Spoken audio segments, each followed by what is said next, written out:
Hey guys, Sunday today, going to market guys. Labas na ako ng bahay. Ayan guys, ayan market. Ayan. Ayan, alis na ako. Going to market today, it's Sunday today. Palengke.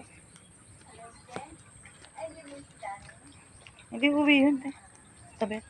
Oo. Punta sa palengke.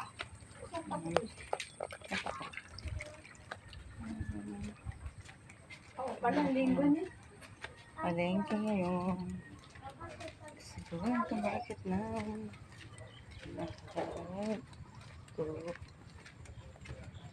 Walk. Maglalakad muna ako. Ayan ka na. Market guys. Ayan ang aming place.